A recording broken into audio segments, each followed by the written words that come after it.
Hey everyone, I got a request to do a tutorial on wide-legged forward fold. So here it goes. It's going to be more talking than actually flowing, or it's not going to be a let flow, let class. So first things that you should do to get better at folding in your body is just to do yoga. So even if you go to a basic class and you do the warriors where you are moving your hips and learning how to get your hips into certain positions, then you're already doing your work to get better at folding your hips towards you. So already the second warrior or the first warrior or the lunge, if you will, and the twisted one are a lot for your hips. What I recommend is to also do these poses actively, so training your muscles just so you prevent the injury once you start to stretch into the muscles more. So these poses prepare you for warming up or prepare your muscles. They warm them up, and then you can stretch them and go a little bit deeper and safer into the stretch. The next poses that are even better is a variation basically of the warriors, where you go with your ribs closer towards your thigh. The first one, of course, from the second warrior is the side angle pose, where you're trying to bend in your hip closer towards your thigh. Of course, if you are working here, it's amazing.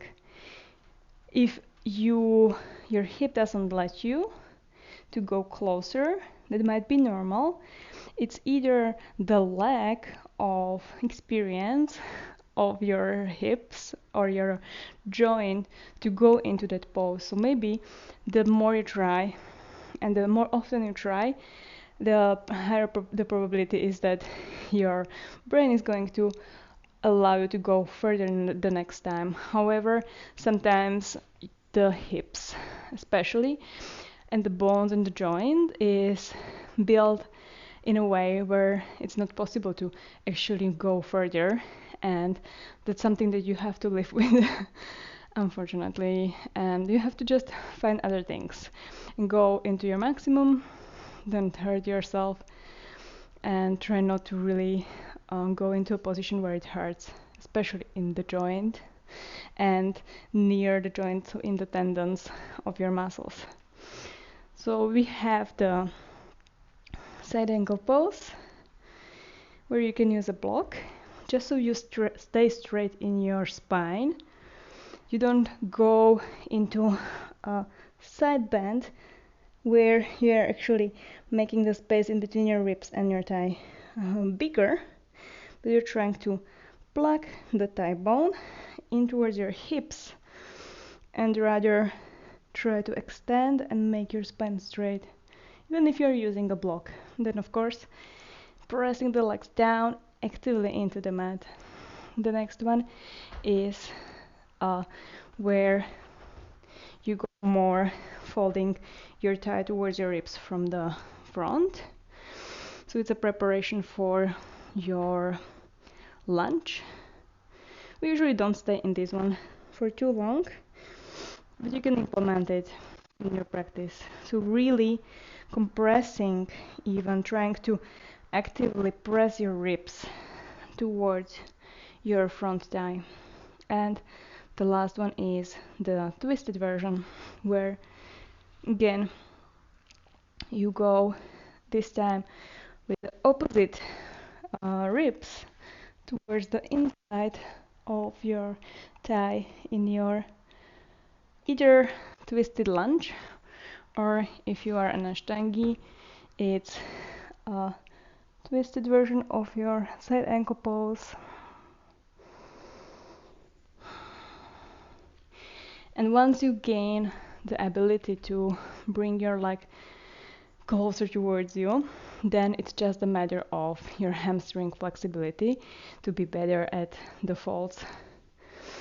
So I like to do these poses just because you can do them actively, you can do them using your muscles, and you do just one leg at a time, which is a little bit less painful, like halfway, like you have only one leg that you have to work on. So that's why you get a little bit better or progress a little bit more than if you just do the a wide-legged forward fold or a normal forward fold. And you can try these different positions of your hips, right? If you have just one leg in front of you. For the hamstrings, of course, there is always a variation of these poses where you are working on flexibility of your hamstring. In your Parsvakonasana or side angle pose, it's the version where you straighten the leg. If you want to go deeper into your hamstring in your triangle, you can start with your bind in Parsvakonasana and then try to go to a straight knee. This is an amazing one. But even if you have a block here and you go for here, you really activate your leg and you press down through it so you don't lock your knee. You're trying to actively press down using your hamstrings at the same time as you are stretching them.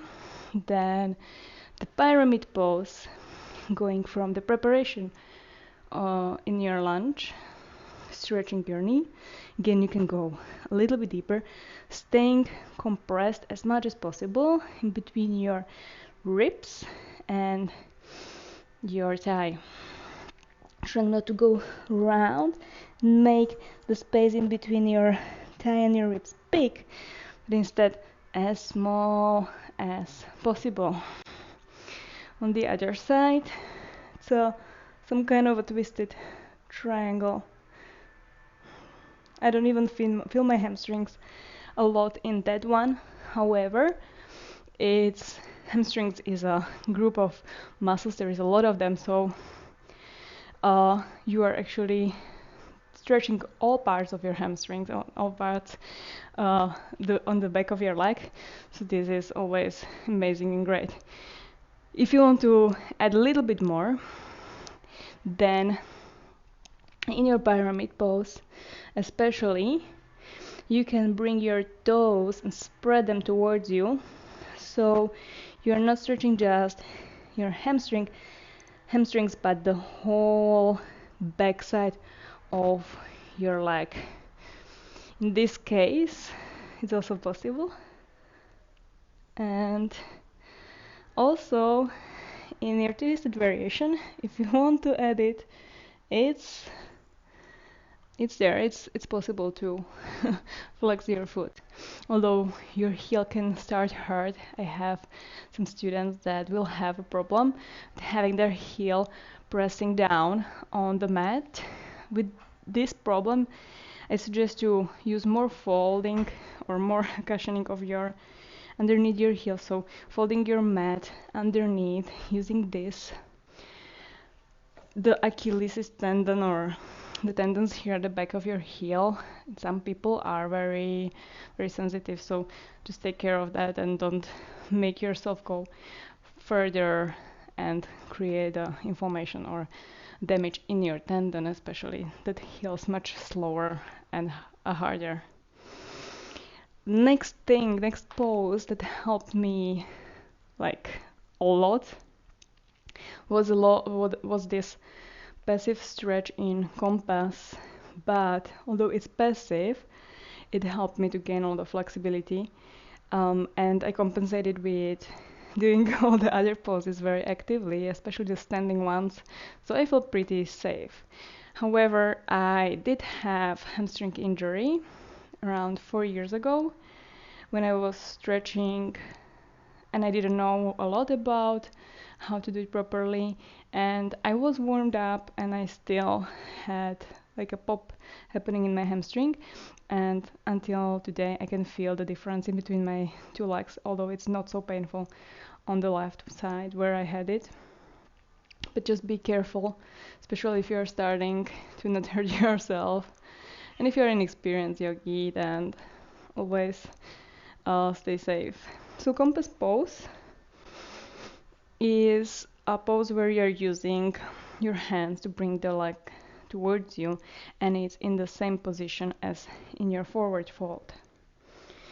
I like to have my knee bent, but you can also straighten the leg, the other leg, if you feel your knee, if you feel uncomfortable in your knee, and the other knee, the other leg that you will be stretching needs to come as high as possible on top of your upper arm or your shoulder. So you need to round here a little bit also in order to put it as much almost behind your upper body as possible.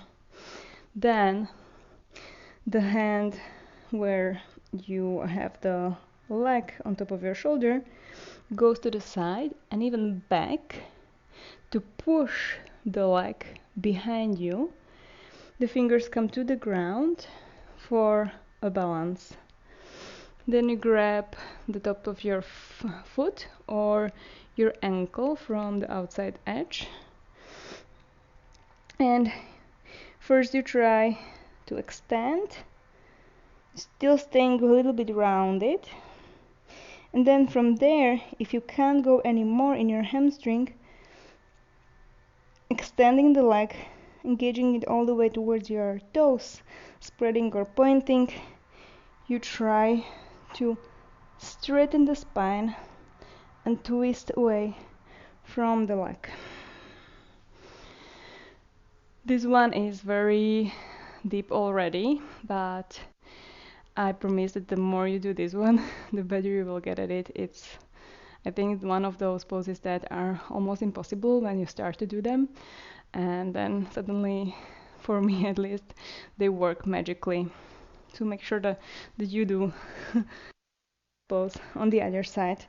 Then there are two variations also of the compass. One is with your hips up. When I was starting, I used, and I didn't, when I was starting, I didn't sit my other sitting bone on the ground. I would have it hanging, hovering above the ground, and I would go more for length, going as tall as possible. These days I like to sit both my sitting bones down and go to the side.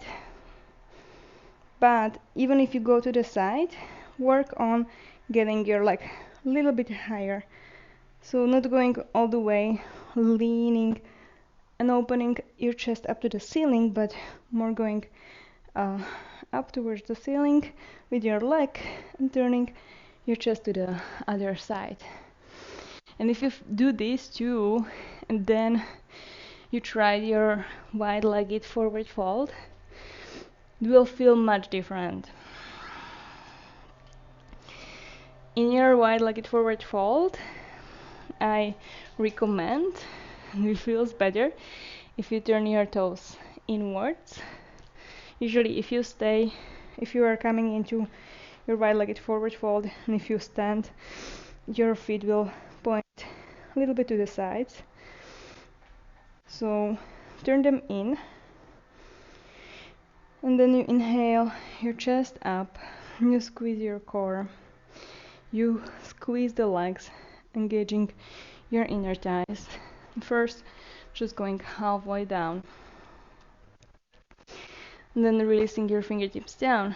If this is already hard for you to have straight spine, bend your knees. So it's usually the hamstring that are avoiding the fold to happen in your hips, not in your spine. So bending your knees and then trying to use your core, keeping yourself close to the thighs or even going in between your thighs, and only then keeping this. Literally your hip flexor have to be burning, your thighs or the inside, something in between the inside and the upper side of your thighs must be burning as you try to extend your hips up. If you still find yourself rounded, stay higher, and work on active legs, and then shifting your weight more forward. If you want to chill a little bit, you can always use your hands and then use them for a passive stretch where you bring yourself closer, but also compensate with some active stretches. Another thing that you can try is to change the length in between your legs. So wherever you are, if you can't reach the ground for the support, you bring your feet a little bit wider, and then you try to have the fingertips down, using your legs very actively, pressing into the mat, leaning a little bit more forward, but having your core engaged, maybe your knees slightly bent with active legs. It's even more important if you're bending your knees that your legs are active, just so your knees don't buckle to the side where they are not supposed to go. Okay, that's it from my side. I think this video was already too long. I hope that you learned something or maybe understood something a little bit better than before, and see you next time. Bye.